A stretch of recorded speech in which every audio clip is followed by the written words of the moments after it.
दोस्तों, ज़िंदगी खुशियों से भरी हुई है। ज़रूरत है सिर्फ उन्हें पहचानने की और उन्हें तलाश करने की। हमने कभी कोशिश ही नहीं की उन खुशियों के पलों को जीने की, उन्हें पहचानने की, उन्हें तलाश करने की, क्योंकि हम और ज़्यादा बेहतरीन की तलाश में होते हैं और यही सोचते हैं कि इससे और बेहतरीन हो, इससे भी और बेहतरीन हो। और इसी सोच विचार में हम उन खुशियों को भी खुलकर महसूस नहीं कर पाते जो हमारे सामने होती हैं। दोस्तों, यही समझाने के लिए मैं ये कहानी आपके लिए लाया हूँ। इस कहानी को पूरा सुनने के बाद मुझे उम्मीद है कि तुम अच्छी तरह समझ जाओगे कि हमारी ज़िंदगी में बहुत खुशियाँ हैं, बस हम उन्हें तलाश नहीं कर पाते, या ये कहें कि हमारा उन पर ध्यान नहीं जाता और हम बेवजह ही अपनी ज़िंदगी को बेकार समझने लगते हैं, अपने आप को नाकामयाब समझने लगते हैं। दोस्तों, ऐसा ही एक लड़का था जिसका नाम आबिद था। आबिद भी अपने आप से निराश था, हताश था और अपने आप से बहुत नाराज़ था। एक दिन आबिद को उसके कॉलेज टाइम के एक प्रोफेसर मिले। आबिद ने प्रोफेसर साहब से कहा, सर मेरे साथ कुछ भी अच्छा नहीं होता, जो भी मैं सोचता हूँ सब कुछ उल्टा ही होता है। मैं नौकरी करता हूँ, मैं पहले सोचता था कि जब नौकरी लग जाएगी तो अपने पापा को एक अच्छी गाड़ी लेकर दूंगा। अब नौकरी तो लग गई लेकिन इतने पैसे नहीं मिलते कि गाड़ी ले सकूं। सोचता था कि अपने बीवी बच्चों को दूसरे देश में घुमाकर लाऊंगा, लेकिन वो भी नहीं हो पा रहा है। बस ज़िंदगी यूं ही चलती जा रही है। क्या करूं, कुछ समझ में नहीं आ रहा। सर आप ही कुछ बताइए। प्रोफेसर बहुत बुद्धिमान थे।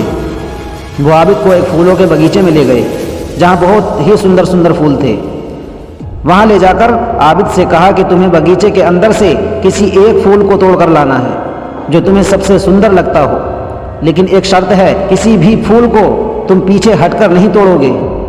जो तुमने एक बार पीछे छोड़ दिया तो समझो वो तुमसे छूट गया, तुम उस फूल को फिर नहीं तोड़ सकते। आबिद बगीचे के कोने से फूल तोड़ने के लिए चल दिया।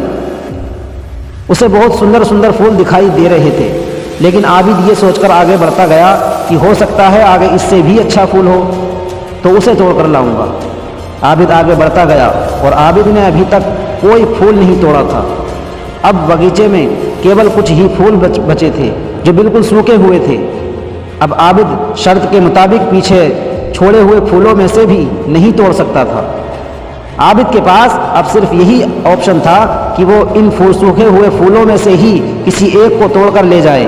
आबिद एक सूखा हुआ फूल तोड़कर प्रोफेसर के पास पहुंचा और सूखा हुआ फूल प्रोफेसर को दे दिया।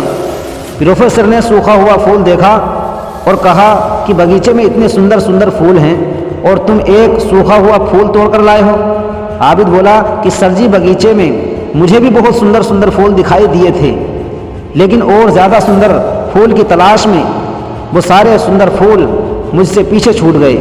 फिर बाद में केवल सूखे हुए फूल ही बचे थे, जिनमें से मैं एक फूल लेकर आ गया। प्रोफेसर आबिद को बगीचे से बाहर ले गए और समझाने लगे कि ये जो बगीचा है ना, वो तुम्हारा जीवन है, और ये जो सुंदर सुंदर फूल है ना, वो तुम्हारे जीवन की खुशियाँ हैं। तुम्हारे जीवन में बहुत खुशियाँ हैं, लेकिन कुछ और बेहतर की तलाश में तुम इतने सुंदर जीवन को भी खुशी से नहीं जी पा रहे हो। तुम्हारे माँ बाप को किसी अच्छी गाड़ी से और तुम्हारे बीवी बच्चों को विदेश में घूमने से वो खुशी नहीं मिल सकती जो तुम्हारे साथ बैठकर खाना खाने से मिल सकती है, तुम्हारे प्यार से बात करने से मिल सकती है, उनके साथ समय बिताने से मिल सकती है।